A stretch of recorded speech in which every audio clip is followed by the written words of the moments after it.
Hola, bienvenidos. Solamente para recordar un poco las reglas y normas de este seminario, les recordamos mantener la cámara y micrófonos apagados durante la actividad. Pueden hacer sus preguntas en el chat, el cual va a estar habilitado, y al final de cada presentación, o sea, al final de las dos presentaciones, haremos la ronda de preguntas y el conversatorio. Así que les recordamos mantener las cámaras apagadas y sus micrófonos igual.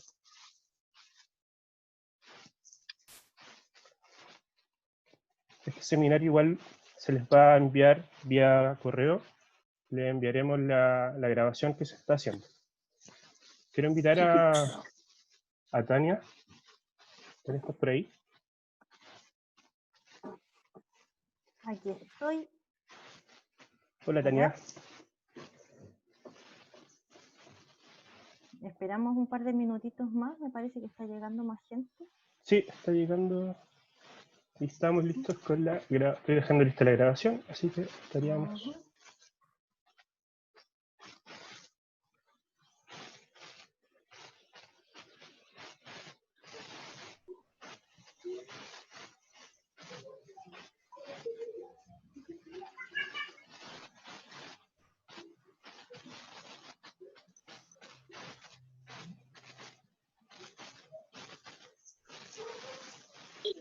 ¿Pusiste el caso de paje?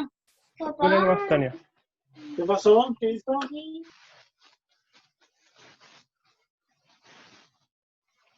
Vamos, Tania, nomás. Ya, sí.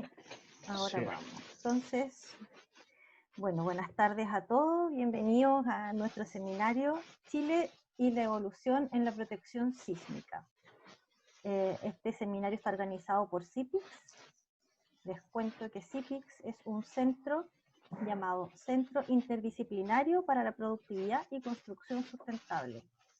Nuestro objetivo principal es mejorar sustentabilidad y productividad en la construcción. Estamos conformados por 7 universidades, un centro de formación técnica y 3 empresas. Estamos presentes desde Antofagasta hasta Punta Arenas, la Universidad Católica del Norte, la Universidad Federico Santa María, la Universidad Católica de Santiago, Universidad de Talca, Universidad del Biobío, la Universidad Austral, la Universidad Magallanes. Además, participan con nosotros Duocuce, las empresas Sirve, Gepro y Dictuc. Les quería contar también que nuestros laboratorios son los que están marcados acá abajo. Ahí está. En nuestro laboratorio EVI, de prototipado virtual, nuestro laboratorio PEP, de prototipado a escala piloto, el laboratorio IMA, de prototipado a escala real, y nuestro observatorio VISTA, que se preocupa de estar observando, mirando y entregando información para mejorar políticas públicas y distintos indicadores y estudios. Bueno, yo ahora los quiero dejar con nuestros dos grandes expositores, Raúl Álvarez, que es el gerente de la Unidad de Ingeniería Estructural de Dictuc, y Alexander Opaso, que es el profesor asociado del Departamento de Ingeniería Civil y Ambiental de la Universidad del Biobío. Entonces, ahora yo los voy a dejar con Raúl. Raúl, por favor, si estás por ahí, enciende tu cámara.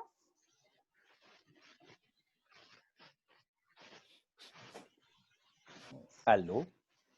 Ahí estás, ¿te ves? ¿Se escucha bien? Sí, compártenos tu presentación y ahí yo apago todo.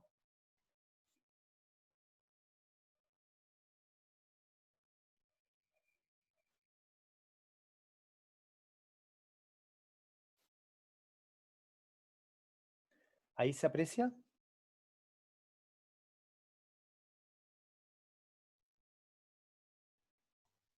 Perfecto. ¿Aló, Tania? ¿Se ve bien? Súper bien. Perfecto. Súper bien, dale nomás. Ok. Bueno, quiero darle las gracias por la invitación. A mí me encanta presentar. Generalmente tengo que salir mucho afuera a presentar sobre nuestra historia y nuestra evolución de los sistemas de protección sísmica, nuestra normativa. Y pocas veces tenemos la oportunidad de hacerlo aquí en nuestro país. Y más aún si gente que no, a lo mejor hay muchos que no son especialistas, pero sí quieren conocer en qué estamos, en qué momento de la historia de la ingeniería estamos y cómo hemos evolucionando a partir de estos grandes terremotos o cataclismos. Entonces, yo voy a hacer una presentación de poco más de media hora y yo represento al dicto de la Universidad Católica en especial, o por cierto la Pontificia Universidad Católica, y muchas de mis láminas, mucha de la información que yo tengo fueron proporcionadas por la empresa Sirve, que es una de las empresas líderes de todos los sistemas de protección sísmica. Así que es bueno siempre contar de dónde proviene la información que voy a mostrar. ¿Ok? Lo primero que vamos a ver, vamos a hablar un poquitito, dado que se cumplieron, ¿no es cierto?, una cierta cantidad de años del terremoto de Valdivia del año 60, entonces yo voy a partir como desde esa época hacia adelante, ¿no es cierto?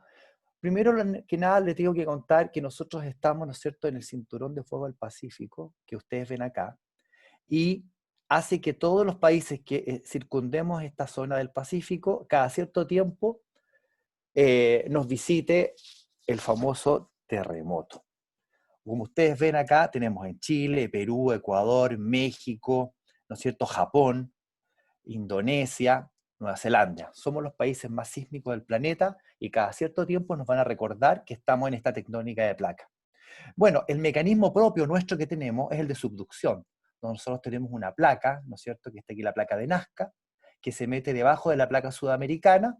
Entonces esta placa, al ir metiéndose, hay cierta rugosidad y se va acumulando energía, se acumula energía, y cada cierto tiempo esta energía se libera, se produce la ruptura, vuelve, ¿no es cierto?, al continente y nos produce el terremoto y el famoso tsunami. ¿Ok? Ahora, tenemos una historia de sismos bastante amplia y estamos entre los top 10 del mundo, y el primer terremoto, el más grande de la época moderna registrado, es el que tenemos acá arriba, ¿no es cierto? Que fue el año 60, que fue de una magnitud de 9,5. Tenemos aquí el año 2010, uno de 8,8, el año 22 de un 8,5. Como ustedes pueden ver, grandes terremotos, grandes movimientos. Aquí tenemos un registro, y aquí se puede ver el terremoto del año 60, lo grande que fue, que abarcó casi 900 kilómetros. Y aquí teníamos el gap, donde no había habido terremoto durante mucho tiempo, y el 2010 liberó energía. Ahora se esperan estas zonas de acá del norte, los probables que puedan venir. Ustedes saben que se manejan probabilidades. Aquí también se ven en el tiempo, en el año 1575, en el año 1960, 2010, 1868. Tenemos un vasto historial de terremotos que nos han asolado. Este terremoto del año 60, ¿no es cierto?, vino precedido de uno el día anterior, del 21 de mayo, de uno de 8,1. Ya cualquier país con 8,1 es tremendo. Y sin embargo, después al otro día nos vino el muy grande, que fue el de magnitud de 9,5. Fueron más de 5 interminables minutos en que tuvimos este mega terremoto, ¿no es cierto?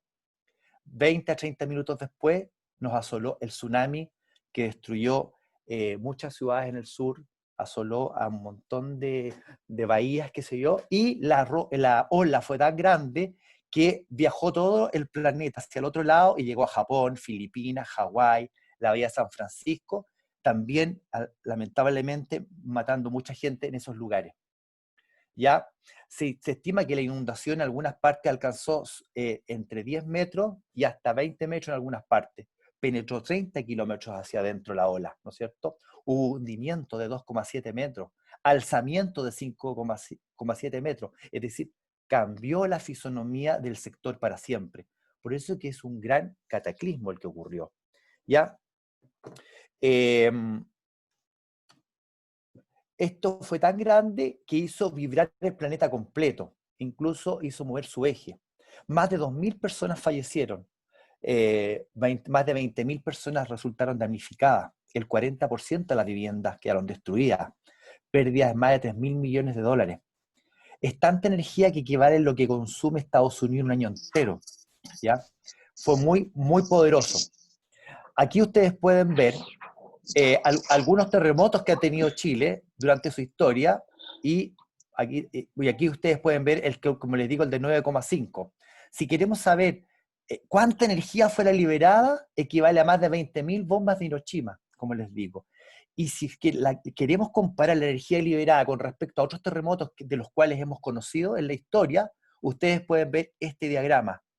Aquí el de Haití, ese puntito blanco, el de Samoa, el de Rusia, el del norte de Chile, el del año 2010, que es muy fresco, el que fue hace poco, acá está, el de Tohoku, que el año fue el 2011, año siguiente, el de Japón, esta es la energía liberada. Sin embargo, si nos vamos al del año 60, esta es la energía que se liberó para que podamos entender lo terrible que fue ese sismo. El 21 de mayo tuvimos un 8,1 y al otro día tuvimos el de 9,5, que abarcó toda esta zona, casi 1000 kilómetros de nuestro país. ¿Ya? Y ahí se ven en estas otras gráficas los alzamientos. La tierra subió en algunas partes, bajó en otras partes y quedó para siempre la fisonomía del país cambiada. Ahí se puede ver la ola. Aquí fue la del año 14, el sismo que tuvimos, el tsunami. Aquí está el del 2010, pero aquí se ve el del año 60, cómo esta lengua parece de fuego que fue de agua, abarcó todo el Pacífico. Aquí hay algunas fotos. Bueno, en esa época las estructuras que eran muy bajas las de esa zona y había pocos habitantes, por lo tanto, por eso que la mortandad fue tan baja para lo grande que fue. Y ahí se ven los barcos hundidos, el agua que entró, había mucha estructura de adobe, de madera, hubo todo lo que hay de, ¿cómo se llama?, asentamientos. Hubo mucho problema, pero las estructuras eran bajas, ¿ya? Porque fue hace muchos años atrás. O sea, ahí se puede ver cómo entró el agua. Bueno, esas son las cosas que pudimos ver. Eso fue el año 60, para que nos pongamos un contexto histórico. Bueno, con eso pasó el tiempo. Y ahora, ¿cómo nos fue el año 2010 ahora? Bueno, nos fue mejor, mucho mejor. Pero, siempre hay un pero. Tuvimos 4 tipos, yo lo agrupo en 4 tipos de estructura, ¿no es cierto? Los edificios de vivienda, la infraestructura, los edificios industriales y los contenidos.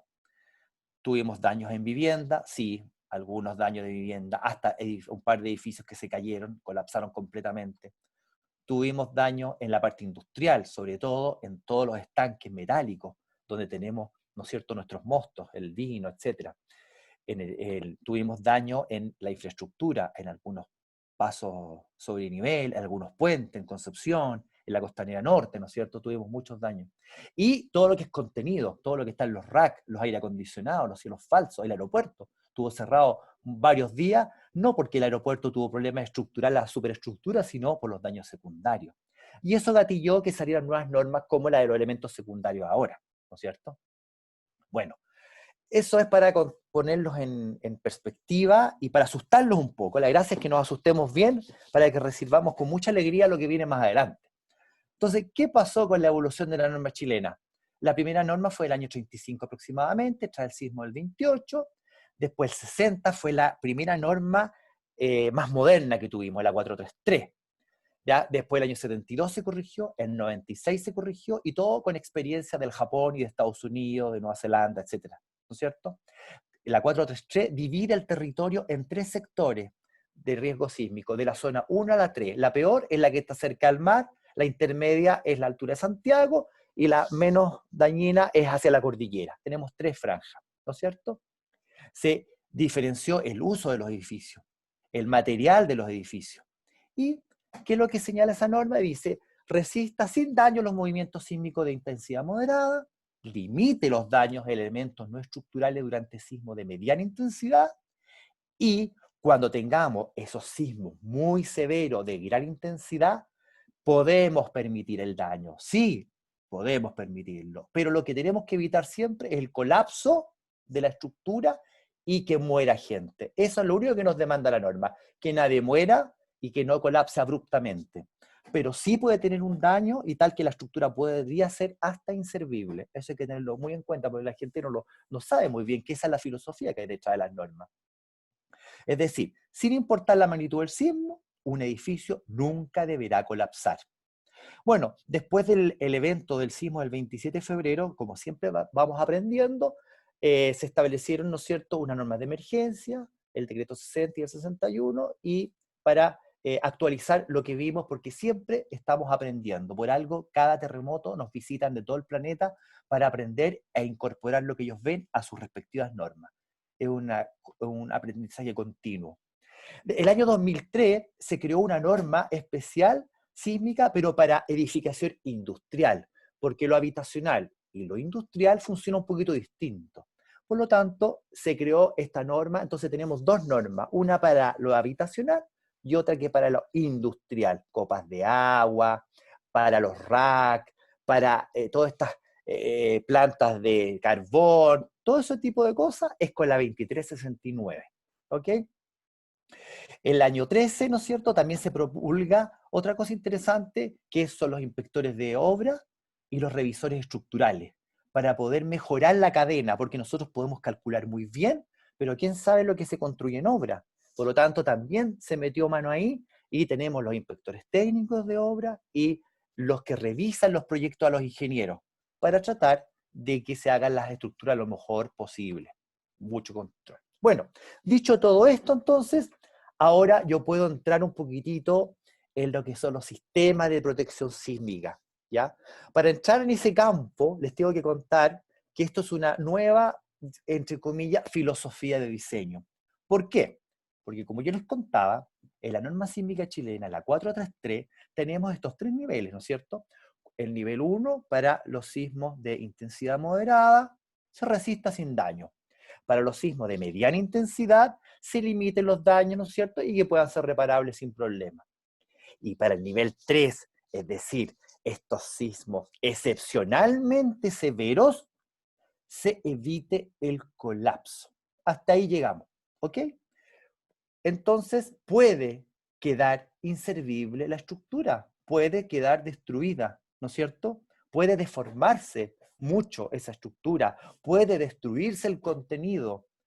Lo único que tenemos que evitar, ¿no es cierto?, es que no colapse ni la gente muera. Hasta ahí llegamos. Eso es lo que hace la norma nuestra, y no solamente la nuestra, sino que en Japón, en Estados Unidos, en todas partes. ¿Ya? Eso es a nivel planetario. Entonces, ahí ustedes ven un gráfico. Yo tengo protección sísmica, permite daño estructural, pero tengo que proteger la vida. Esa es la filosofía tradicional que siempre usamos. Aquí estamos postulando nosotros a cambiar un poquito ese paradigma. Lo que nosotros queremos ahora es que esto sea algo integral, es decir, protejamos la estructura, protejamos los contenidos, continuemos con la operación, protección a la vida, mayor confort. Es decir, es una filosofía que abarca muchos otros aspectos. ¿Cuánta gente, ¿no es cierto?, estaba en el edificio número piso 20 o 30, vino el terremoto en 2010, se movió esa cosa increíble y quedó con daño psicológico, y esa persona no quiere subir nunca para un edificio, ¿no es cierto? No, el edificio no se destruyó, pero quedó mal. O el aeropuerto, ¿no es cierto? No se cayó el edificio, mantuvo perfectamente, pero no hubo continuidad de operación, se cayeron todos elementos secundarios. Y no pudimos proteger los contenidos. Si tenemos un hospital, por ejemplo, a lo mejor el hospital no se destruye, pero ¿para qué me sirve un hospital si todo el contenido está destruido? Bueno, eso es lo que nosotros tenemos que evitar, y por eso que estamos postulando a esta nueva filosofía, ¿no es cierto? ¿Y cómo lo hacemos? Con ciertas técnicas. Hay dos grandes familias. Por un lado, tenemos la disipación. Entonces, estos son dispositivos que se les colocan a las estructuras. Hay una familia que son las disipación, metálica, friccional, viscoelástica, etc. Y hay otras que son los aislamientos sísmicos, elastomérico, friccional. Y esas dos cosas son las que yo voy a mostrar, para que les quede clarito el tema. Antes de llegar a eso, los primeros pasos relevantes de los sistemas de protección sísmica comenzaron a principios de la década de los 90 en Chile. El primer edificio con protección sísmica fue el edificio de Andalucía, el año 1992, diseñado por Sarracín y Moroni. Son estos dos que ustedes ven acá. Uno está con sistema y el otro está sin sistema de protección sísmica, que ya vamos a ver más adelante qué significa. Esos fueron los primeros. Después, en la década de los 90, en la Universidad Católica, el profesor Juan Carlos de la Guerra y Carl Luers impulsaron estos sistemas con fondos, ¿no es cierto?, del Estado, y asociándose a una empresa privada Vulco, empezaron a desarrollar los primeros sistemas con aislamiento sísmico. Una de las dos familias, el aislamiento. Se construyó el laboratorio dinámico para probar todos estos dispositivos y a ir conociéndolos. se desarrollaron otro tipo de dispositivos que son de disipación, como ustedes ven en la foto, ahí hay varios tipos. El año 2001, el primer edificio importante se construye con aislamiento sísmico, que es la clínica de la Universidad Católica, ¿ya? Luego se construyeron el Marga Marga, el Chilean Building, el San Agustín de la Católica, el Briones, el edificio mismo de Bulco, un montón de edificios se fueron construyendo con distintos sistemas, el Hospital Militar, ¿no es cierto? El año 2009, la Torre Titanium, ya esa es una mega torre con sistema de protección sísmica. El año 2009 se construye el primer muelle con aislamiento. Ojo, 2009, en el Puerto Coronel. ¿No es cierto? Ahí hay una foto del puerto. Entonces, ¿qué pasó? Cuando vino el terremoto el año 2010, contábamos con 15 estructuras con distintos sistemas en el país. ¿Ok? Ahora, el año 2003 se fundó la primera empresa dedicada exclusivamente a este tipo de diseños, ¿no es cierto? Y es un spin-off de la Pontificia Universidad Católica con el patrocinio del DICTU. Y se desarrolló el primer código de aislamiento sísmico el año 2003, donde se dice cómo diseñar estas estructuras y cómo ensayarlas. Hay que ensayar el 100% de los aisladores. Dada la responsabilidad que tiene, se ensayan el 100% de los aisladores, que ya les voy a mostrar qué significa en detalle. Después del terremoto del año 2010, la norma fue reexaminada. Como siempre, las normas hay que reexaminarlas cada vez que hay un megaterremoto para o corroborar lo bueno o bajar o subir niveles, etc. ¿No es cierto? Después, hace muy poco, se creó la nueva norma, se emitió la nueva norma, pero de disipación de energía. Entonces, para las dos familias, para la aislación y para la disipación, ya tenemos normativa, ¿ya? Ahora, ¿cuáles son las principales oficinas de ingeniería chilenas que diseñan con sistema de protección sísmica? Bueno, Sirve, que fue la pionera, Rubén Borochik también. ¿Y cuáles son las empresas que fabrican dispositivos? Bulco, que fue la primera, ¿no es cierto?, en Chile, y que ahora se llama Weir Minerals, y Nuyuntec, que es la que hace sistemas disipadores, de distintos tipos de disipadores de energía. Así que para que ustedes sepan que en Chile somos bastante pioneros, se exporta a Latinoamérica y otros países nuestro sistema de protección sísmica, porque, como les digo, dio excelentes resultados. Ahí ustedes tienen ver viscosos, friccionales, dampers, TADAS, rubber, friccionales, masa sintonizada. Hay un montón de dispositivos que se hacen en Chile, se construyen acá o se pueden exportar. Vamos entonces a la primera familia, disipación. ¿Qué es la famosa disipación? La disipación es, ¿no es cierto? Yo tengo a la izquierda un edificio típico normal. Viene el terremoto, entra el terremoto, se producen estas vibraciones y hay deformaciones de entrepiso. ¿Y cómo disipa la energía? Porque todo tiene que disipar energía. Entonces la energía que entra, ¿cómo la disipo? Con daño, con destructividad. Y ese es el problema. Entonces el edificio queda deformado, destruido, hay que repararlo o inservible. ¿Y a qué estamos postulando? A que uno coloca ciertos dispositivos en algunas partes y disipa por calor, por ejemplo, por fricción. Entonces reduce entre el 40 y el 50% de las vibraciones gracias a estos dispositivos que colocamos. Ahí está, ¿ven? Ahí se ven muchas formas de dispositivos que yo puedo colocar. Yo los pongo en lugares estratégicos. Como la estructura se deforma, al deformarse los coloco ahí y esa deformación la absorbe y disipa energía por calor. Por ejemplo, aquí tenemos el edificio Titanium, que todos lo ven por fuera, se ve muy lindo, pero nadie sabe que por dentro está lleno de disipadores. ¿Y cuáles son los disipadores? Son estas cruces amarillas que tengo a mi derecha, que están ahí. Entonces, estos metales que están tratados de una forma especial, cuando hay deformaciones de entrepiso en la torre, estos se calientan, fluyen y disipan energía. Y ahí puesto en el sentido transversal y en el sentido longitudinal. Ahí están, hay una foto de cómo es el sistema. Esta cruz que abarca 3 pisos y esa es la que me disipa energía. Ahí se ve, es muy fácil de colocar, ustedes ven, son unos tubos que se sueltan, se van instalando en el edificio y listo, lo tenemos listo. Y esta línea azul es lo que se deformaría sin disipadores y esta línea roja es lo que se forma con disipadores. Y ustedes ven que baja como el 40% de las deformaciones. Y ahí está cuando estuvo construyéndose. Este edificio estaba funcionando para el terremoto del 2010 y funcionó espléndido. Entonces, tiene buenos desempeños, me disminuyen los drifts, es de bajo costo, material dúctil y maleable, excelente capacidad de formación, funciona para pequeñas y grandes deformaciones. No es tan caro y no requiere mucha mantención, solamente en ambientes agresivos. Después tenemos la viscosa. Ustedes ven este edificio, también reduce un 40%. Ustedes ven ahí hay unas diagonales, arriba de la ventana. ¿Y qué es lo que les ponen ahí? Unos dispositivos hidráulicos, tal que cuando esto se quiera deformar, esto deja o no pasar el aceite viscoso y hace que esto amortigüe en mi edificio y me baja en un porcentaje interesante el tema sísmico.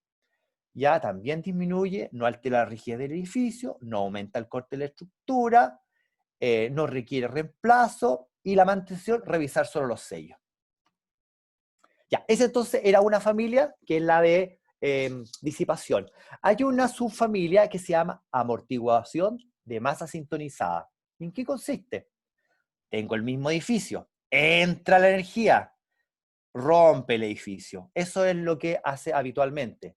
Pero ¿qué hacemos nosotros? Arriba colocamos una masa que la sintonizamos con el edificio, tal que cuando el edificio, por ejemplo, quiere venirse para acá, la masa tiende a irse para el otro lado. Hace que el edificio se tienda a ir para el otro lado por inercia.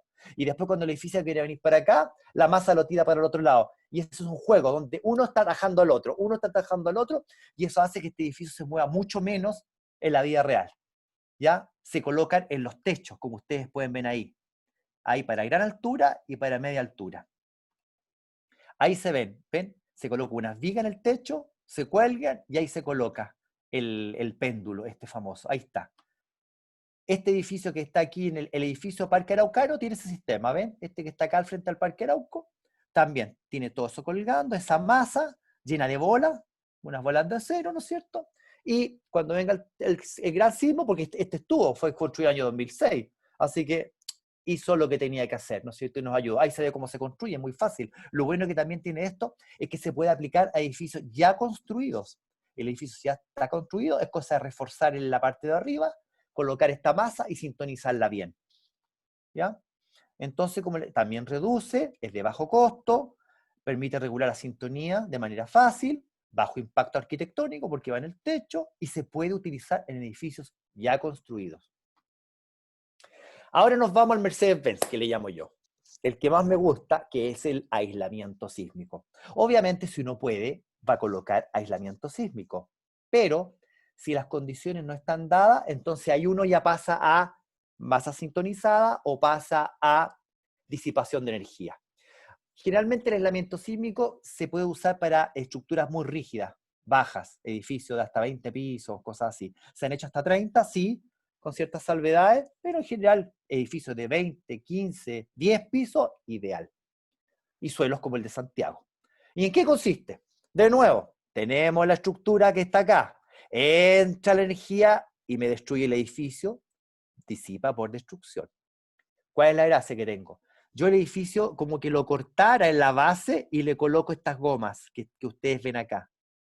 ¿Y qué es lo que hace esas gomas? Me filtran.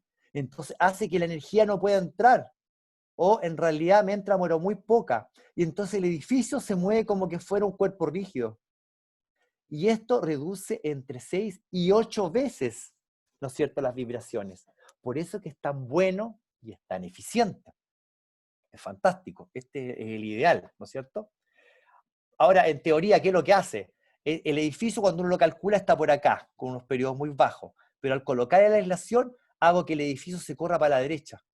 Sube, ¿no es cierto?, el periodo, y al subir el periodo equivale a que tuviera cargas mucho más bajas de diseño o de input. Eso es prácticamente lo que hacen. Eso es para los que lo saben más. Bueno, aquí están los dispositivos. ¿En qué está hecho? Es una placa de acero grande arriba, una placa de acero grande abajo, y aquí una mezcla de caucho y láminas de acero. Caucho, láminas de acero, como una torta de 1000 hojas. Y todo eso lo vulcanizan. Lo meten en una máquina especial con calor, queda bien pegado y queda como ustedes ven. Y eso se atornilla por abajo a la fundación y se atornilla por arriba a la superestructura, ¿no es cierto? Se dejan pasados los pernos y después se ponen los moldajes y se sigue hormigonando para arriba. y queda así, finalmente. ¿Ya? Fantástico. Y el día de mañana, si uno tiene que revisarlo o cambiarlo, se cambia igual que un neumático de un auto. Uno le pone un gato hidráulico por aquí, uno por acá, gatea un poco el edificio, lo desatornilla, lo saca, pone otro, lo vuelve a atornillar, suelta los gatos y ¡san! Se acabó. Así de fácil. Este era uno de los primeros edificios que se hizo con aislación sísmica, que es el San Agustín de la Universidad Católica, en Vicuña Maquena. Ahí ustedes ven un pedazo de aislación de dispositivo abierto. Ahí se ve cómo lo están ensayando, porque yo les dije hay que ensayarlos todos. ¿Y cómo se ensaya? En esta máquina. ¿Y qué gracia tiene esta máquina? En vertical le aplica el equivalente al peso del edificio, de la componente que le corresponda, y en horizontal se le aplica las deformaciones que va a inducir el sismo, ya con cierto número de ciclos. Hay toda una metodología para ensayar cada uno de esos dispositivos, y si es aprobado, se instala en obra. Drift lo baja como un 70% a un 90%, por eso es tan bueno. O sea, la deformación entre pisos me la disminuye. Mantención no requiere, reemplazo no requiere, montaje si se pone in situ, como un neumático, llega y se coloca. Tiene mucha libertad arquitectónica, se puede utilizar en edificios construidos, obviamente es más caro. Entonces solamente para patrimoniales o gubernamentales, como les voy a mostrar para adelante. Ahora les voy a mostrar proyectos que se hayan hecho con este tipo de cosas, para que ustedes vean. Cosas como, por ejemplo, en Mejillones, hay un estanque gigantesco que es para almacenar gas. Y ese estanque, como es tan peligroso y necesitamos que esto siga funcionando después de un terremoto, está montado sobre aisladores sísmicos. Ya tiene como 500 y tantos aisladores sísmicos debajo, y que va a hacer que cuando venga un terremoto, esta cosa se mueve como cuerpo rígido, un vaivén suavecito y no va a tener daño. Todos los hospitales, el hospital de Talca, Antofagasta, La Florida, CARS, todos los hospitales en Chile prácticamente se están construyendo con sistemas de protección sísmica, en general con aislación o una combinación entre aislación y disipación. ¿Por qué? Porque es vital que una vez que termine el terremoto, siga operativo el hospital.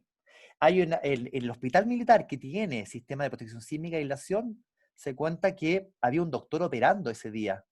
Y vino el terremoto, se apagó la luz, el doctor esperó un minuto, el generador volvió a dar la luz y él siguió operando como si nada, porque el edificio prácticamente no se movió, era como una cuna y no con esos movimientos violentos o de diferencia entre pisos, que son los que producen la destructividad. ¿Ok? Bueno, y muchos otros, Indumutora Building, Chilean, el Ñuñoa Capita, el Anacleto Angelini, el Templo Bajay tiene sistema de protección sísmica. Parece que el Templo Bajay de ahí arriba tiene unas cubiertas de un mármol o una piedra especial transparente, fantástica, hermosa, pero frágil como ella sola. Por lo tanto, cuando venga un terremoto, si no tuviera sistema de protección sísmica, eso no lo resistiría, pero está sobre el sistema de protección sísmica para evitar su destructividad. Incluso en la Expo Milán, el pabellón estaba sobre el sistema de protección sísmica, aislaciones. Este es un caso súper bonito, muy bonito, porque no se hace usualmente. Esta es la Basílica del Salvador. Es una basílica que está en el centro, a punto de venirse abajo, porque los últimos 2 terremotos le han hecho mucho, mucho daño, pero como es patrimonio, la iglesia y el gobierno y la comunidad decidió restaurarla, pero no la podemos restaurar así nomás, porque se va a volver a destruir. Entonces, ¿qué es lo que se hizo? Un proyecto para cortar la estructura por abajo y colocarle aisladores sísmicos, esas gomas que yo les conté. Y cuando termine el proyecto, esta iglesia, esta basílica, va a equivaler como que si estuviera en un lugar que no tuviera terremoto. Y en otros países, pues, en Perú, el Plaza de Negocios, Barlovento en Lima, en Oakland también se han hecho cosas, en otros países se ha exportado ingeniería y sistemas de protección sísmica. Bueno, conclusiones. Ya les conté. Los sistemas de protección sísmica permiten reducir considerablemente la respuesta de la estructura y su desempeño de la tecnología que se considere. Ya les dije, hay aislación basal, disipadores y masa sintonizada. Va a depender de la estructura cuál de los sistemas es el más idóneo. El excelente comportamiento de los edificios protegidos ha sido reconocido por el mercado, incrementando exponencialmente la demanda. Había un edificio en 2001, 2 en 2003, 3 en 2005, O como el 2011 ya habían 45 y ahora hay cerca de 200 estructuras con sistema de protección sísmica. Lo mismo que ocurrió en Japón. El año 95 ocurrió el terremoto de Kobe y se disparó lo que es sistema de protección sísmica. Si lo único malo, lamentable de esto es que la gente no conoce los sistemas, por lo tanto no pide los sistemas cuando va y compran sus estructuras, sus departamentos, sus casas, etcétera, o las mandan a hacer. Todos sabemos del ABS, del airbag, de todo lo de los autos, nos conocemos de memoria ese tipo de cosas y cuando compramos el auto más humilde, le pedimos que traiga todo eso. Sin embargo, en las estructuras, nada pedimos porque no sabemos que existe eso y no sabemos lo que hay detrás de la filosofía de las normas tradicionales. Campos de aplicación, los que ustedes quieran. Oficinas, edificios altos, casas sociales, hospitales, puertos, estructuras complejas, centros médicos, lo que ustedes, la imaginación es lo único que los puede coartar. Bueno, resultado final dice que del terremoto de Valdivia al 60, un largo camino ha pasado. Nunca debemos olvidar las lecciones aprendidas. Las normas han evolucionado, pero en general siempre en una cierta dirección. Por eso queremos que cambiemos esa dirección. Seguimos perfeccionando el fierro y el hormigón. Ya es hora de que le metamos tecnología a la estructura.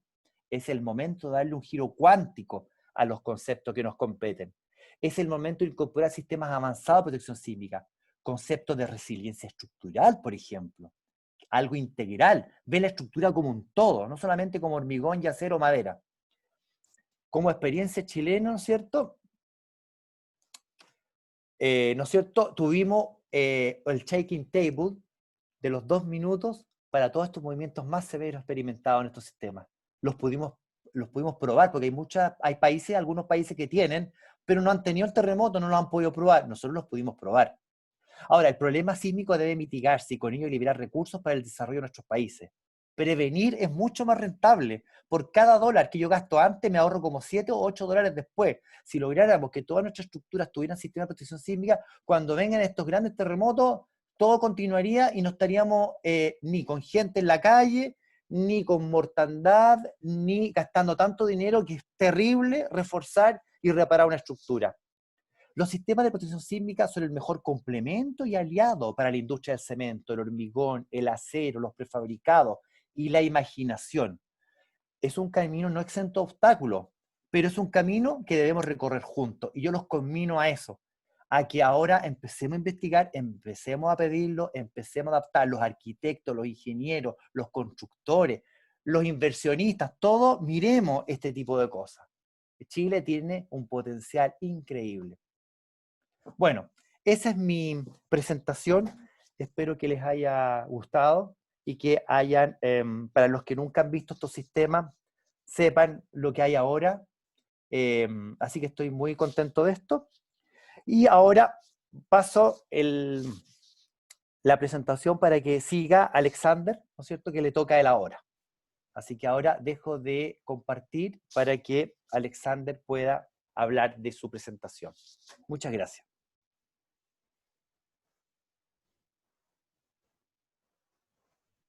Muchas gracias, Raúl, por la tremenda presentación. Yo estoy muy, muy contento porque realmente hiciste un viaje, un panorama muy completo por cada uno de estos sistemas y de una manera también muy pedagógica, así que se agradece. Bueno, yo les voy a comentar en los siguientes minutos también en una de las familias que Raúl habló, que tenía que ver con los sistemas de aislamiento sísmico. Voy a mostrar un caso aplicado, un poco más en detalle, con las etapas constructivas también importantes que se requieren en cada uno de estos aspectos. ¿Ya? Así que vamos a empezar aquí a compartir la presentación. Espero que funcione bien.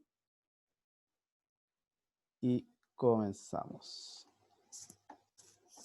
Ahí estamos, ¿cierto? Bien.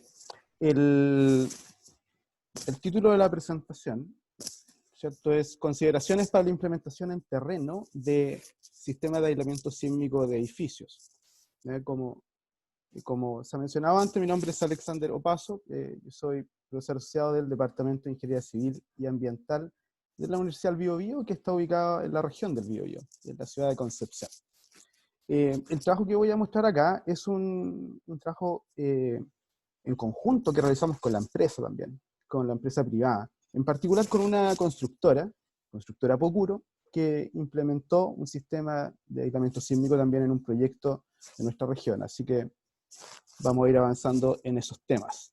¿Cómo surge un poco esta presentación? CIPICS, como se mencionó al principio, este centro interdisciplinario para la productividad y la construcción sustentable, tiene nodos asentados en distintas partes del país. Uno de los nodos, el nodo sur, está asentado en Concepción y en la Universidad del Biobío. El año 2018 ya nosotros estábamos realizando algunos workshops de levantamiento de necesidades tecnológicas para la industria de la construcción.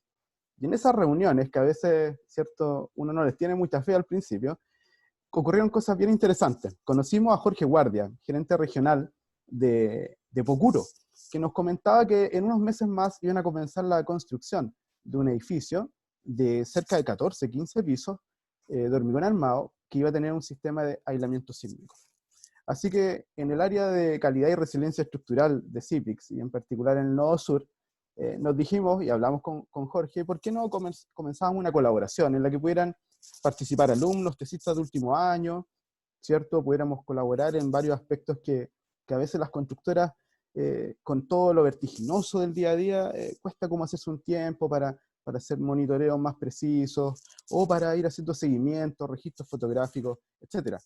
Así que con esta ya pequeña sociedad pudimos presentar y ayudar en la feria inmobiliaria, FINCO, de abril del año 2019, una pequeña maqueta para que la gente pudiera interactuar con ella de un edificio de base fija versus uno aislado. Las personas se acercaban, movían esta especie de caja que se muestra ahí en la foto inferior izquierda, y podían entender en términos bien pedagógicos de qué se trataba este tema de protección sísmica con aislamiento. Y así también salieron un par de documentos en los medios de la región, lo que nos ayudó a este tema de difusión. Pero aún falta mucho por difundir. Entonces, la presentación que les voy a comentar tiene los siguientes aspectos. Voy a partir con un contexto general de los sistemas de aislamiento. Voy a mostrar un video cortito de unos 3 minutos, algunas experiencias de ensayo en Japón, en mesa vibratoria a escala real, y después ya voy a entrar de lleno a lo que es este proyecto específico de aislamiento sísmico en un edificio residencial en la región del Biobío. Es el primer edificio con aislamiento sísmico en nuestra región para uso residencial. Hay otros edificios aislados en la región del Biobío, pero más bien de índole educacional. Por ejemplo, en la Universidad de Concepción hay un edificio, y también hay otros de orden religioso. Pero en términos residenciales, había un tema ahí al debe, probablemente relacionado con algunos miedos de los tipos de suelo que hay en nuestra región, o en nuestra ciudad en particular, o en la intercomuna, pero Pocuro tomó ahí ¿cierto?, la bandera y se la jugaron para poder implementar esto. Voy a hablar un poquito de la descripción general del proyecto y algunas etapas fundamentales que ya los que están interesados en el ámbito de la construcción deberían considerar. Por ejemplo, etapa de recepción, construcción de pedestales, montaje de aisladores, construcción de capiteles y temas de seguimiento, monitoreo. Antes de partir con todo, me gustaría agradecer también a Jorge Guardia, gerente regional de Pocuro, a todo el staff, equipo humano, muy bueno también del edificio Coihue, que es el proyecto que voy a mostrar. También algunos colegas de la Universidad del Biobío, alumnos de Franco Benedetti, por material también que me ha colaborado para esta presentación. Alumnos tesistas que estuvieron en terreno ahí sacando fotos y haciendo la pega más dura. Marcos, Nicolás, Felipe también, gracias a ellos. Y también a colegas que desde regiones impulsan este tema de investigación en protección sísmica hace bastante años y nos han ido inspirando y motivando al resto. En particular al profesor Peter Dejen de la Universidad de Concepción, a la profesora Gilda Espinosa de la Universidad del Biobío y al profesor Nelson Maureira de la Universidad Católica de la Santísima Concepción.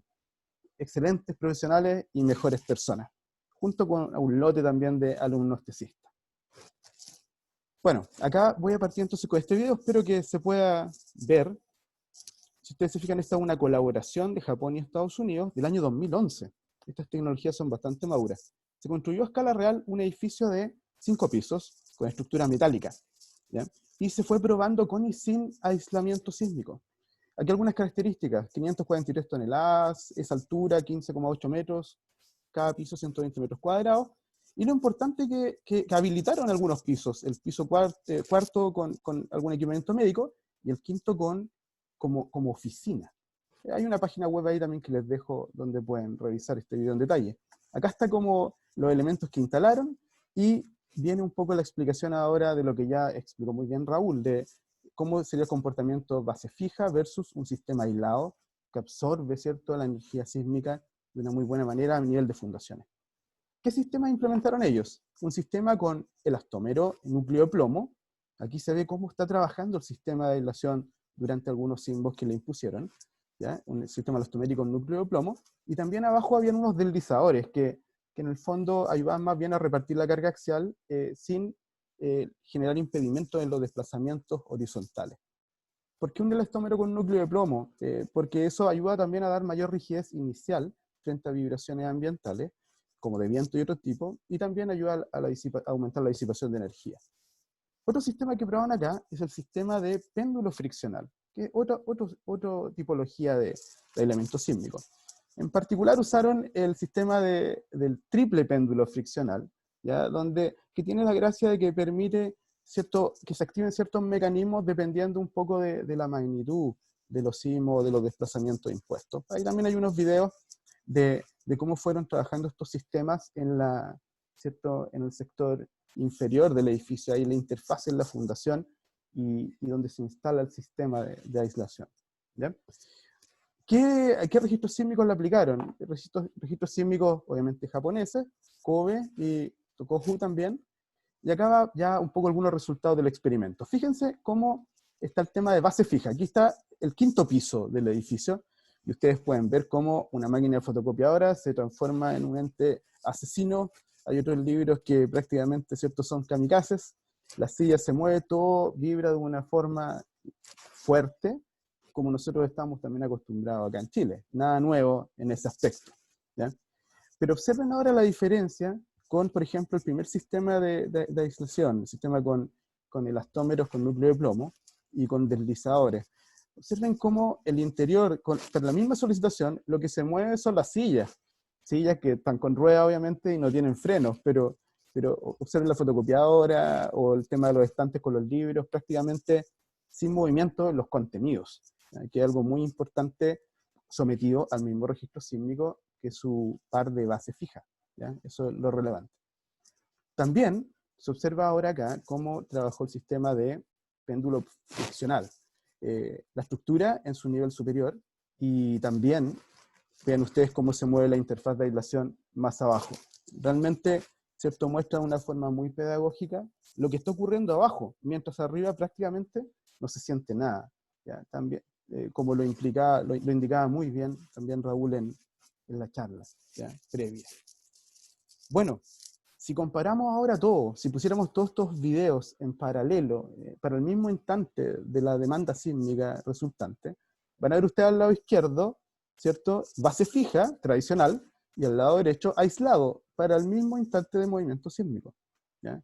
Es evidente, ¿cierto?, la diferencia. Y fíjense, no solo desde el punto de vista estructural, que eso ya es una gran ventaja, sino que también desde el punto de vista de los contenidos, de las personas, en el fondo del confort, y todos esos aspectos que también se han mencionado antes. Así que quería un poco reforzar con esto lo que ya hemos, ¿cierto?, ido escuchando en la charla previa. Y repito, en esta página web ustedes pueden ahí también revisar muchos otros videos de estos ensayos a escala real, ¿ya? Y aquí también aparecen los créditos obviamente, de las instituciones que participaron. Este material está disponible también en YouTube. Hay mucho material hoy día ahí para que se pueda, obviamente, ver. Ahora, yendo al proyecto específico de aislamiento sísmico construido en la ciudad o en la región del Biobío, en particular en la comuna de San Pedro de la Paz. El nombre del proyecto, Edificio Coihue. La ubicación en la comuna de San Pedro de la Paz. La constructora es Pocuro, como ya se ha mencionado. La ingeniería estructural la desarrolló también otro socio de CIPIX, Sirve S.A., que también fue mencionado. Y los aisladores sísmicos son de Bulco S.A. o Weir Minerals hoy día. La estructura que les voy a mostrar es un edificio de hormigón armado, con 4 subterráneos, más 10 pisos, más prácticamente un 11º piso, que corresponde a una sala de máquinas superior. Está emplazado además en una ladera de cerro, en un suelo que es suelo tipo D, ¿ya? Este suelo tipo D es uno de los más malos, digamos, dentro de las categorías de clasificación sísmica de suelos. Se instalaron 30 aisladores elastoméricos más 10 aisladores elastoméricos que además tenían núcleo de plomo. Acá les muestro una vista en planta, ¿ya? del edificio. Si ustedes se fijan, una planta bastante alargada, con una configuración arquitectónica bien típica, este estilo que se llama a veces espina de pescado, ¿cierto? Con unos muros longitudinales, centrales, otros muros perpendiculares que van saliendo y formando en el fondo los departamentos. Es 19 metros el lado corto de la planta, 78 metros el lado largo, una relación casi 1:4, ¿cierto? Está en el límite prácticamente de esos edificios que en condiciones normales habría que cortarlos y colocarles juntas de dilatación arquitectónica, ¿cierto? Ahí también a la derecha ustedes pueden ver la vista en elevación, ¿cierto? Casi 40 metros de altura total, y ahí está el ancho también del lado corto de 19 metros. Esa es un corte transversal de la dirección corta del edificio. Si el edificio no tuviera aislamiento sísmico, si fuera de base fija, ¿qué pasaría? Aquí les muestro un par de modelos que desarrollamos de esto. ¿Cuáles serían sus formas de vibrar principales? ¿Cierto? Ahí ustedes pueden ver periodos fundamentales de vibración de una estructura relativamente rígida, entre 0,36 y 0,45 segundos. ¿Ya? ¿Eso qué significa en términos prácticos? Que si yo ahora me voy a un gráfico, como el que está acá arriba en el nivel superior, de espectro de diseño de pseudoaceleración, que es una medida de la demanda sísmica sobre la estructura, si ingreso en el sector donde está el periodo de vibración, que es el eje horizontal entre 0,36 y 0,45, y leo hacia arriba, y veo cuál es el nivel de pseudoaceleración o de esta demanda sísmica, veo que estoy prácticamente en el pic de esa combinación de zona sísmica y tipo de suelo. ¿Ya? Es decir, tenemos un proyecto que si fuera con base fija, estaría en la zona de mayor demanda sísmica, y una geometría algo complicada en términos de su ciertas dimensiones alargadas en planta, está fundado en un suelo de calidad regular, de 5 categorías, siendo la A la mejor y la E la peor. Esto está fundado en suelo tipo D. ¿Ya? Pero ¿qué pasa desde el punto de vista del usuario? Que invierte una cantidad de UFs no menor para estos departamentos. ¿Qué le podemos decir desde el punto de vista de los daños de los elementos estructurales? ¿Qué le podemos decir de los daños de los elementos no estructurales? ¿Qué pasa con sus contenidos? ¿Qué pasa con la continuidad de operación o de uso? ¿Cierto? Y un poco lo que lo mencionaba muy bien Raúl. Así que se decidió estratégicamente, y creo que muy bien, una muy buena decisión, en generar todo un sistema de aislamiento sísmico para este edificio. Les estoy primero mostrando en la figura del lado izquierdo superior el corte del sistema, digamos, de la interfase del sistema de aislación. Tenemos en el borde inferior una losa de fundación de alrededor de 1,20 m, que puede ser más o menos típica para este tipo de edificios. Sobre esa losa de fundación se instalan capiteles, y esos capiteles, ¿cierto? Que son estos como levantamientos, como pequeñas columnas o pedestales, ¿cierto? Que van sobre la losa de fundación. Luego va el aislador que estaba mostrado ahí en azul, y sobre este aislador tiene que un poco repetirse también otra losa potente de otro metro, con algún capitel que son zonas, ¿cierto?, de reforzamiento de las losas, de su espesor, y sobre eso es donde va el edificio tradicional. ¿Ya?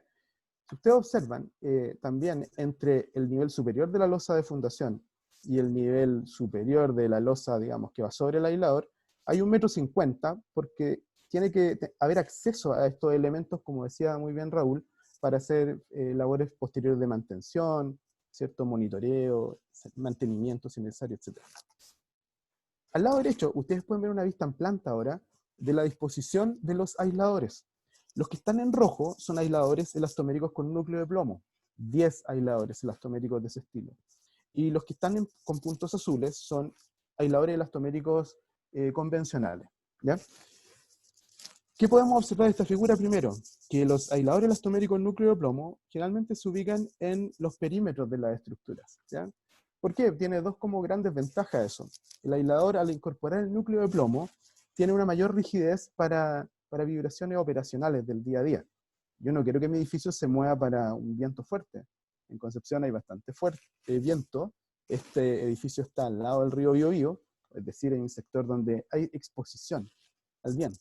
Por lo tanto, los aisladores elastoméricos con núcleo de plomo ayudan a eso. Y también, obviamente, aumentan la disipación de energía. También ayudan a mejorar la rigidez torsional de todo el sistema de aislación. Así que ahí ustedes pueden un poco visualizar esta distribución de elementos, 40 en total. En los bordes inferiores ahora de la figura, ustedes también pueden revisar el tema del corte transversal de estos aisladores. Son aisladores de un tamaño interesante, tienen 1 metro de diámetro, una altura más o menos de 35 centímetros, que incorpora ya su placa de acero superior e inferior, y una cantidad de láminas de acero intercaladas con láminas de goma, ¿cierto? Que después esto se vulcaniza y queda como un pack completo con una alta flexibilidad horizontal, pero muy rígidos verticalmente. Eso tiene que ser una de las, digamos, leyes principales de estos aisladores. El espesor de las placas pequeñas metálicas que van intercaladas con la goma es de 3 milímetros y el de las placas de goma de 7 milímetros. La única diferencia, el de la izquierda es el sin núcleo de plomo, el de la derecha incorpora en el centro de todo esto un cilindro de plomo de 10 centímetros de diámetro. ¿Ya? Un poco más a la derecha en el borde inferior, también ustedes pueden ver otro gráfico de espectro de diseño de este edificio, ahora según la norma NS 8745, que es la norma de aislamiento sísmico de edificios. Y ustedes pueden ver que los periodos de base fija, que están del orden de 0,5 segundos, por ahí, están en la zona de mayor energía, de mayor demanda sísmica. Pero si con estos aisladores se mueve el periodo principal de vibración del edificio a cerca de 2,5 segundos, podemos ver cómo ya estamos en una zona de baja energía, ¿cierto? Donde las solicitaciones sísmicas para la superestructura pueden ser mucho menores, ¿ya? Así que ahí se ven algunas ventajas importantes de esto. Ahora, si pudiéramos hacer una especie de mapa mental de cuáles son las consideraciones que hay que tener en terreno, en base a todo lo que hemos podido también ahí ir vivenciando con la empresa Pocuro, los podríamos dividir en 5 grandes etapas. Primero, recepción de aisladores, hay temas de los certificados de estos aisladores, almacenamiento, transporte. Una segunda etapa, construcción de los pedestales que van a recibir a los aisladores, que van desde las plantillas, mangos de sujeción, enferraduras. Voy a ir mostrando fotos de cada una de estas etapas.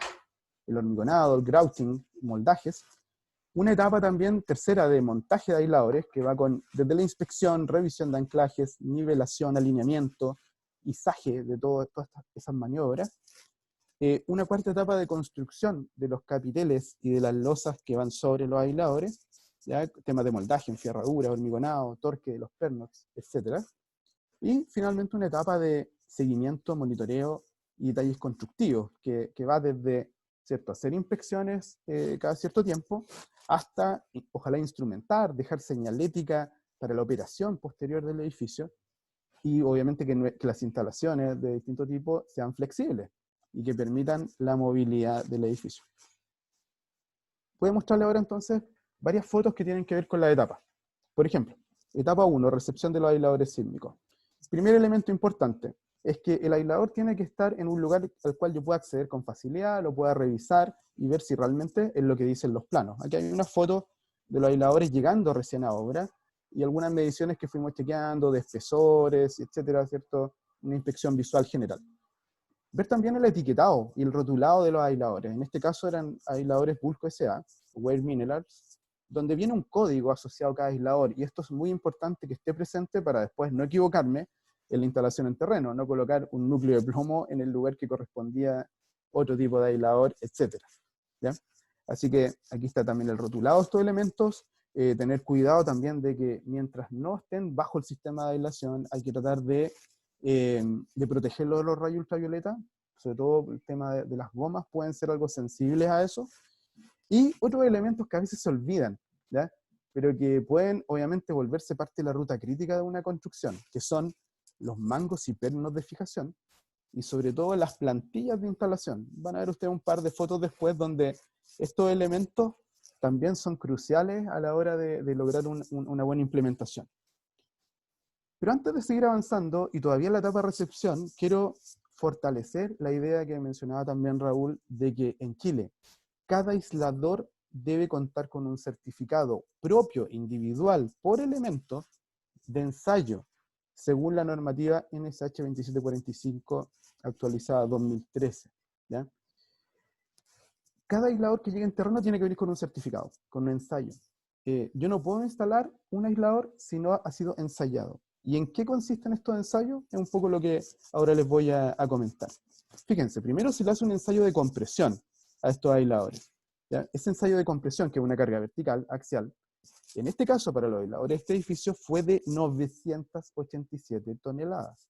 Cada aislador se probó para 987 toneladas de carga vertical, que es una combinación que se saca obviamente de los modelos de cálculo y que representa más o menos este estado de carga, 1.2 veces la carga muerta, más la carga viva, más la componente promedio vertical del sismo. Otro ensayo que se realizó también es el ensayo de corte y compresión, ¿ya? Donde yo le aplico carga axial, una precarga axial al elemento, y después le voy incrementando ciclos de deformación lateral, deformaciones angulares, que son porcentajes de, lo muevo un porcentaje de su altura, pero lateralmente. Para un nivel de carga, por ejemplo, de 702 toneladas, se aplicó esto, y se fueron generando ciclos de carga laterales desde 6 milímetros hasta 291 milímetros. Eso de 291 es un numerito bien importante porque es el desplazamiento de diseño esperado de estos aisladores, ¿ya? El desplazamiento de diseño, también la norma pide especificar otros desplazamientos que son el desplazamiento máximo probable, ¿ya? Que incluye hasta efecto de torsión. Ese era del orden de 400 milímetros para estos sistemas. El ensayo se hizo hasta 291. También se desarrolla otro ensayo de estos de corte y compresión con un ciclo adicional para el desplazamiento de diseño, pero con una carga vertical más fuerte, del orden de 822 toneladas, que incorpora ya también el efecto de las cargas axiales inducidas por los sismos máximos probables. ¿Qué obtengo esto? Obtengo elementos muy importantes para el diseño y que tienen que cumplir hipótesis que yo planteé en mi diseño. Rigideces laterales, secantes, módulos de corte, energía disipada, razones de amortiguamiento, varios elementos que nos encantan a los ingenieros estructurales en nuestros proyectos. ¿Qué debo verificar? ¿Cuál es el checklist que deben cumplir estos elementos? Son 8 desempeños. Primero, conformidad de la rigidez horizontal. El ingeniero estructural especifica que este aislador debe tener cierto grado de rigidez horizontal, que tiene que estar dentro de ciertos rangos, una rigidez secante, para el desplazamiento de diseño. Bueno, el ensayo laboratorio tiene que demostrar que el aislador está en esos rangos. También el ingeniero estructural especifica algunos grados de amortiguamiento mínimos que deben tener estos elementos. Y eso también se tiene que contrastar con lo que pasa en el laboratorio. Se tiene que revisar el tema de la adherencia goma-acero, ubicación de la lámina de acero, chequear si hay fisuras superficiales, fisuras no superficiales, deformaciones irregulares, deformaciones permanentes, etc. Es decir, un aislador que llega a terreno es aquel que cumplió con estos 8 desempeños. No puedo instalar cualquier aislador, no lo puedo comprar en cualquier lado, menos instalarlo sin probarlo. Cada uno de ellos. Aquí se obtienen generalmente, como parte del ensayo de laboratorio, estas curvas, fuerza de desplazamiento, fuerza lateral, desplazamiento lateral, curvas que la jerga, digamos, estructural se denominan curvas histeréticas, ¿cierto? A partir de las cuales se pueden obtener las propiedades y ver si se cumplieron las hipótesis de diseño. Entrando a la etapa de construcción ahora de los pedestales, en la figura de la izquierda superior les muestro un poco el tema del pedestal, y que este pedestal tiene que permitir el anclaje también con el aislador, a través de algunos sistemas. Aquí se muestra en este edificio un sistema que es el sistema con mango de sujeción, o manguitos que también lo llaman a veces en obra, que va preinstalado en el hormigón del pedestal, y después va un perno de alta resistencia que se conecta también y que une el borde inferior de la placa del aislador con el pedestal.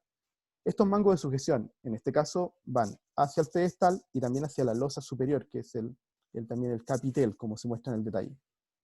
El pedestal tiene, en este caso, unas dimensiones, ¿cierto?, un poco más grandes que el aislador, y tienen una enfierradura propia, como pedestal, con un alto confinamiento, pero también yo tengo que colocar trabas adicionales para sujetar a los mangos de sujeción. Porque créanme ustedes que en estos mangos de sujeción se juega gran parte, ¿cierto?, del desempeño del edificio. Yo tengo que prevenir fallas por desgarramiento de los pedestales, ¿cierto? No pueden fallar estas conexiones, porque son las que realmente van trabajando cuando este aislador, ¿cierto?, va también haciendo su trabajo y hace que la superestructura, la estructura superior, descanse, ¿ya? Bueno, abajo también hay algunas fotos que ustedes ven del proceso constructivo, el armado de la losa fundación, los pedestales. Acá están los pedestales, y después el tema del moldaje de los pedestales, en la figura inferior de la derecha, ¿ya? Moldaje de pedestal, donde entra este elemento clave que son unas plantillas de acero que me permiten preinstalar los mangos de sujeción. Esas plantillas obviamente tienen que estar completamente niveladas, y van a hacer la magia, obviamente, para todos los que ya conocen faenas de montaje, de que después cuando llegue con el aislador ahí, las perforaciones calcen perfectamente y que todo el proceso, ¿cierto?, esté muy, muy, muy adecuado. Acá también hay otras fotos de la etapa de construcción de pedestales, el hormigonado, ¿cierto?, de cada uno de estos elementos. Aquí queda, ¿cierto?, el hormigón un poco debajo de esta placa, de esta plantilla, ¿cierto?, que me permite dejar preinstalados los mangos de sujeción. Después esto recibe el grouting, que es el que ya da la terminación perfecta para que el aislador asiente de una manera pero adecuada, ¿ya? Hay que tener cuidado sí con el grouting, es uno de los puntos como claves también de estos temas, de estas edificaciones. Es que tomando aquí algunas recomendaciones por ejemplo, de Bulco S.A., que publicaron en la revista Bit hace un tiempo atrás, el grout tiene que quedar, en resumen, perfectamente alineado en el borde superior de los mangos de sujeción, ¿ya? No puede quedar ni por debajo de los mangos, ni puede quedar por arriba de los mangos.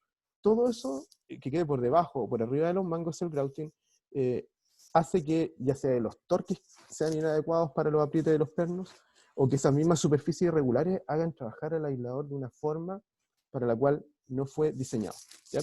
Así que con esto, después de que se hace el grouting, ¿cierto?, se puede chequear un poco la distancia entre los manguitos, cómo quedó todo esto, y proceder a lo que viene a continuación, que es el montaje, ¿ya? A la izquierda, de izquierda a derecha, ustedes pueden ver lo que son, ¿cierto?, algunas faenas de izaje. Ahí hay que especificar cómo tomar estos aisladores también, de qué forma, ¿cierto?, irlos moviendo.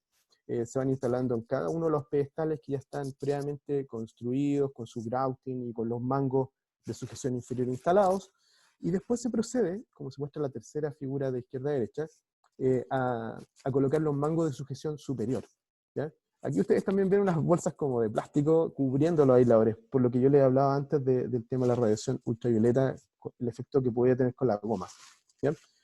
Y poco a poco se va preparando ya lo que es el moldaje de la losa que va a ir sobre los aisladores, que también es una faena súper complicada. Es otro elemento clave en la ruta crítica de una construcción de este estilo. Acá les muestro entonces figuras fotos de la construcción de los capiteles y sobre los aisladores. En la figura a la izquierda superior, ustedes pueden observar, ¿cierto? Ahí está el capitel, el pedestal construido, el aislador no se ve, está todo este entramado de vigas para recibir los moldajes, las placas de moldaje, y obviamente poder vertir todo el hormigón. Acá también se muestra otra foto, un poco más a la derecha, que tiene que ver con la enfierradura de los capiteles, ¿cierto? Es lo primero que se va armando en terreno, los capiteles, ¿ya? Y cómo esto tiene que calzar muy bien con los mangos de sujeción superior, ¿cierto? No tienen que entorpecerse todos esos elementos, sino que tienen que trabajar de una muy buena manera. Y voy instalando también las trabas para los mangos de sujeción superior. Hay varias fotos ahí, ¿cierto? Ustedes pueden ver todo el típico mecanismo de ir colocando los moldajes para recibir esta losa, los detalles de enfierradura en la zona ¿cierto?, de la interacción del aislador con la losa superior. Y recuerden que desde esta losa superior surgen todos los elementos estructurales de los 14, 15 pisos que van hacia el nivel superior del edificio, ¿ya? Así que por eso esta losa que va sobre los aisladores también es bastante robusta, ¿ya? Y aquí también en la última foto muestra parte de ese hormigonado. Ya entrando a la última etapa, se pueden hacer algunos seguimientos, monitoreos. En particular, nosotros como Universidad del Biobío y con la ayuda también del profesor Franco Benedetti, hemos estado instalando sismógrafos portátiles en algunas etapas constructivas, obteniendo algunas frecuencias de vibración debido a excitaciones ambientales de la misma obra, y con eso ir chequeando, por ejemplo, que los aisladores no trabajen para vibraciones pequeñas, ¿cierto? Sino que al contrario tengan una alta rigidez de acuerdo a lo que más o menos muestran los ensayos. Y es interesante ir evidenciando cómo va cambiando esa frecuencia de vibración a medida que voy construyendo el edificio, ¿ya? También se pueden medir la frecuencia de vibración del suelo, que acá en este caso fue de la orden de 2,5 Hz, y que eso también me va a ir sacando ayudar a sacar algunas conclusiones del comportamiento dinámico real final.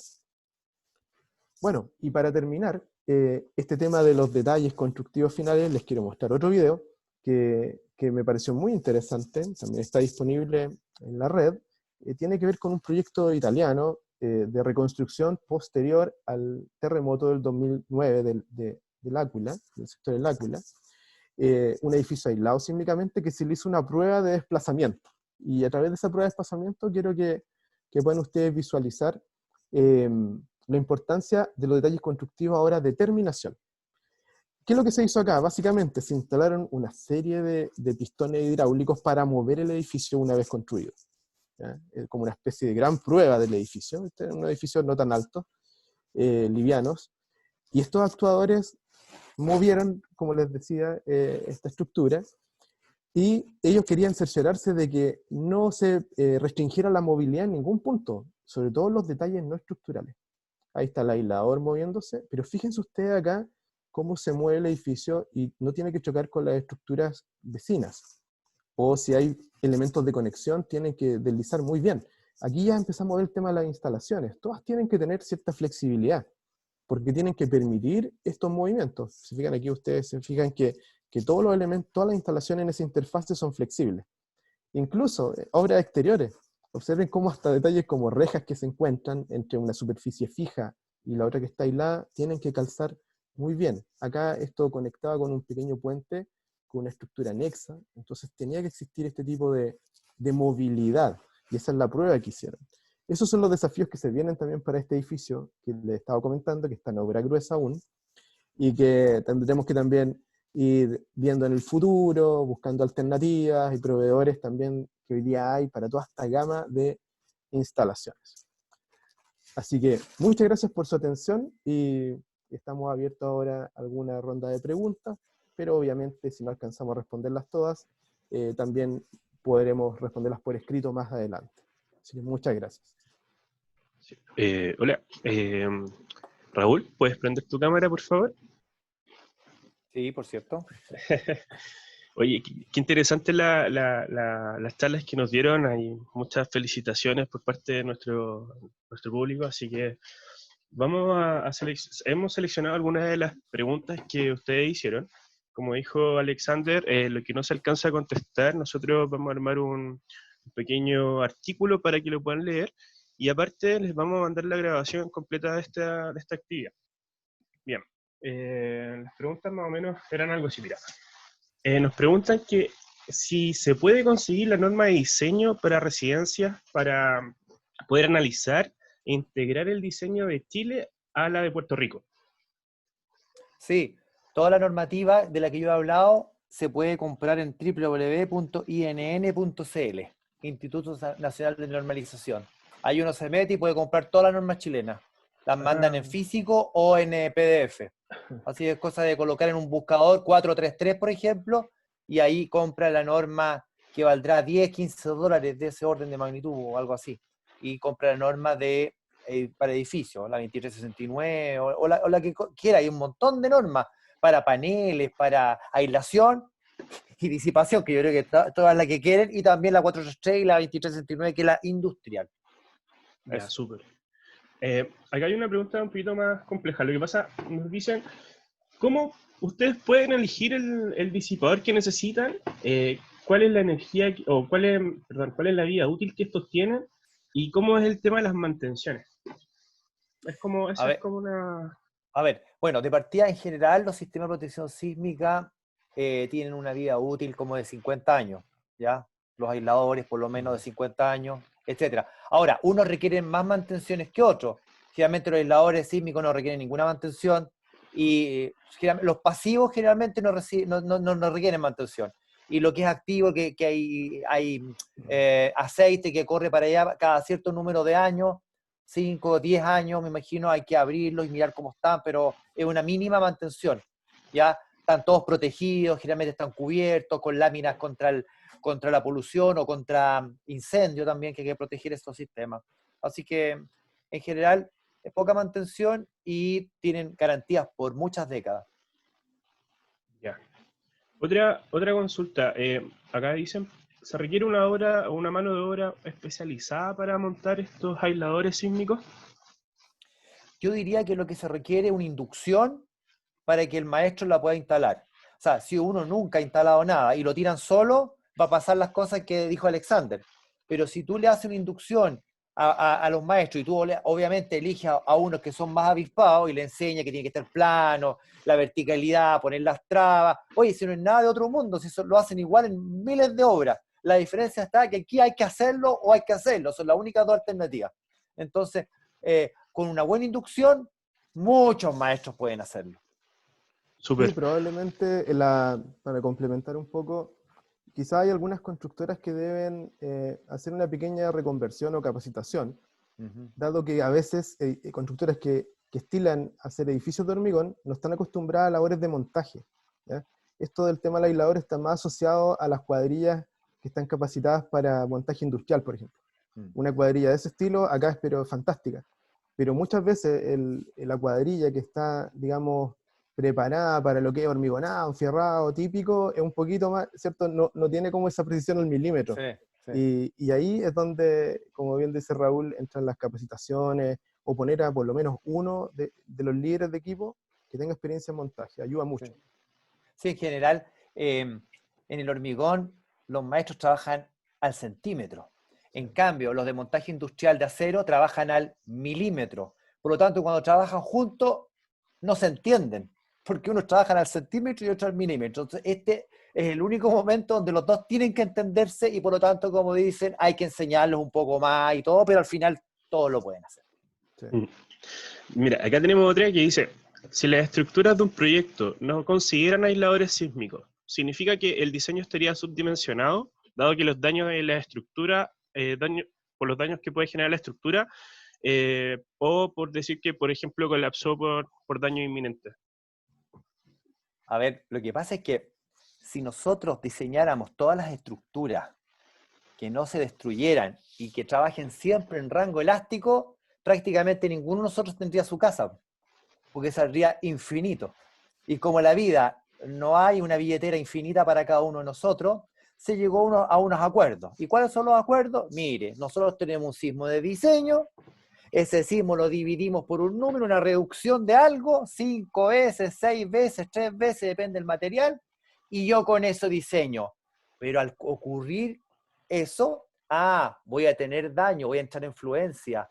Entonces lo único que tengo que hacer es que la falla sea dúctil, es decir, que me avise, me dice el edificio, oye, voy a fallar, huye, sal de aquí, ándate a la calle, te doy 30 segundos para que te vayas. Y nosotros tenemos 30, 40 segundos, un minuto y nos vamos para la calle y después el edificio empieza a hacerse pedacitos, ¿ya? Pero eso es una falla dúctil, una falla frágil en la que jamás podemos permitir que, por ejemplo, las fallas panqueque, eso que de repente una losa con la otra se juntan y lo que está entre medio ya no existe. Eso no. Entonces, es la forma que tenemos los ingenieros de Chile y del planeta Tierra para diseñar las estructuras. No es que esté mal diseñada o que seamos perversos. No, no, no. Es lo que hay, como dicen. Pero lo tenemos que hacer bien. Por eso que ustedes fijan, nosotros usando esa filosofía de diseño, ¿cuánta gente murió para el terremoto del 2010? Teníamos como más de 10, 12 millones de gente expuestas al terremoto y lamentablemente murieron 250 más o menos porque los otros que murieron fueron por el tsunami. Entonces cada vez que uno va afuera y dice, no lo pueden creer. ¿Por qué? Porque hacemos bien las cosas en general, pero podríamos hacerlas mejor, tener cero. Acá nos preguntan para Alexander, Si las fundaciones para usar los amortiguadores basales siempre tienen que ser móviles. ¿Móviles? No entendí. Sí, que si las fundaciones para usar los amortiguadores basales siempre tienen que ser móviles. ¿Se referirá? A ver, la fundación es una fundación tradicional, ¿cierto? Va después el sistema de aislación o aislamiento y después va la losa superior. Lo que tengo que generar es tener movilidad, o sea, no restringir el movimiento del edificio. Este edificio que yo les comentaba tiene un gap, que es como esta separación a los elementos fijos, de 40 centímetros. En ningún borde del perímetro tiene que eso restringirse, ¿ya? Pero en el fondo lo que se genera es un movimiento relativo entre el borde inferior del aislador y el borde superior del aislador. Ahí está ese desfase. Pero fundación móvil no entendí muy bien eso, no Sí, ahí vamos a tener va por ahí. que volver a consultar al Sí. joven. Nos preguntan, por ejemplo, en temas de valor. ¿Es muy caro el que tiene plomo versus el que no tiene plomo en los disipadores?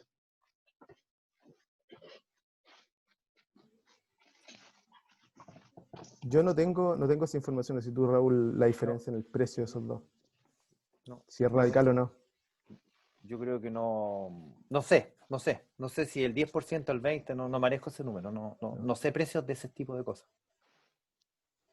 Pero Habría en que todo consultarlo caso, a sí. Bulco y después me imagino que debe ser más caro, porque hay un delta Sí, el otro tiene aire y este tiene sí, plomo, sí. y además las condiciones de borde para que funcione el plomo debe pasar algo, entonces no sé, me Mm, imagino, pero no sé los porcentajes. no, Pero después lo podemos preguntar a los proveedores sí, Y les y después mandamos se el contestará dato por en el escrito. artículo. Sí, exacto. exacto. Súper. Sí. Y yo creo que finalizando tenemos la última pregunta sería, ¿cómo controlan la tracción de los aisladores en el sentido transversal del edificio? ¿Bajo los muros se dispuso solo un aislador? Si es así, ¿cómo se controló la deformación angular del aislador? Y si se usó solo una losa superior de 110 centímetros a un sistema de vigas altas. Esta era para Alexander, yo creo que es por el video que estaba mostrando. Sí. No, a ver, por lo menos este edificio tiene, claro, a veces se van usando estrategias combinadas. Yo puedo usar un gran espesor de losa, ¿cierto? O bajar el espesor y mezclarlo con vigas de fundación, ¿cierto? Bueno, en este proyecto en particular es un gran espesor de losa. Y desde ahí surgen directamente los elementos estructurales, ya de los pisos superiores. No hay como una rigidización extra. Todo eso obviamente viene dado por cálculo, ¿ya? Y hay que considerar, también relacionado con la segunda pregunta, que es con el tema del volcamiento, de esta tracción que podría ocurrir, que ya el aislador está filtrando un montón de la energía que uno cree que debería llegar a los niveles superiores. Entonces, el volcamiento o estas tracciones con o sin aislador son muy distintas, ¿ya?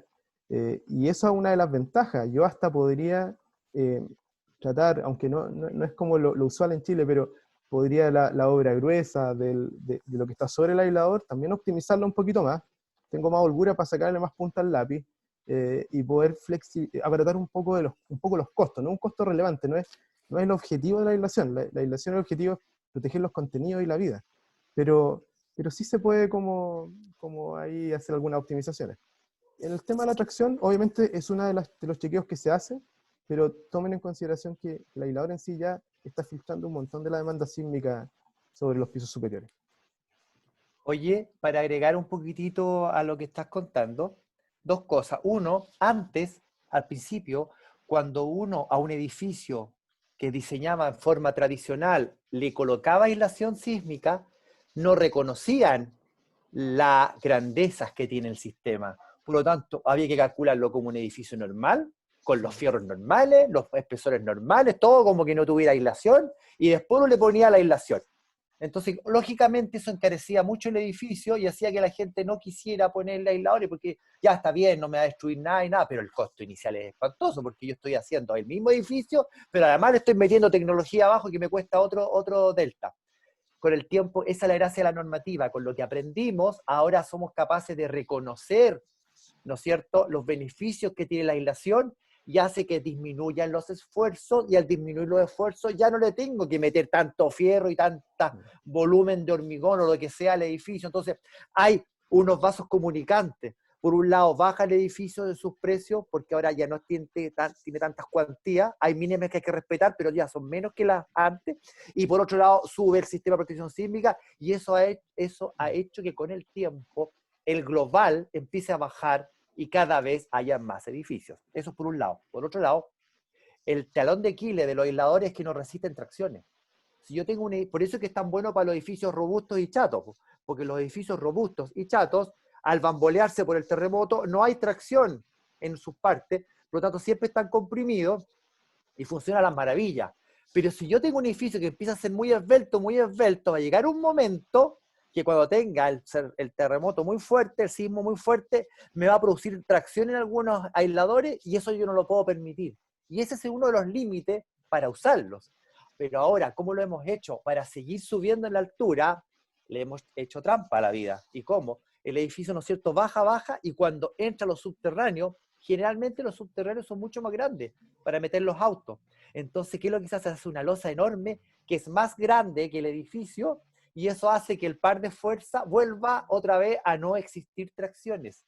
Entonces equivale como un zapato de payaso, ¿no es cierto? El payaso ustedes lo empujan y se para, ¿por qué? Porque calza como 85 más o menos, ya así tiene un zapato. Lo mismo pasa con el edificio, con la fundación, a la parte de abajo están los estacionamientos, es mucho más grande que el edificio, y logro que al poner los aisladores por el contorno y al medio, ninguno esté en tracción, y soy feliz y hago que los edificios un poquito más altos todavía tengan el sistema que me encanta a mí, que son los aisladores. Eso. Súper. Muchas gracias por la presentación. Queríamos hacer una última prueba. Queremos invitar a todos a que puedan prender su cámara para hacer una pequeña foto con los expositores. Así que en este minuto, Eso, bienvenidos, pónganse, salgan. aprovechen de Salgamos la saludar. foto. Estamos en este minuto en vivo también. Son hartos, así que tenemos 2 páginas. Así que vamos a ir una página primero. El mejor, ahí va. La primera foto. Eso. No se vayan todavía. Ahí va. Todavía no se pueden ir.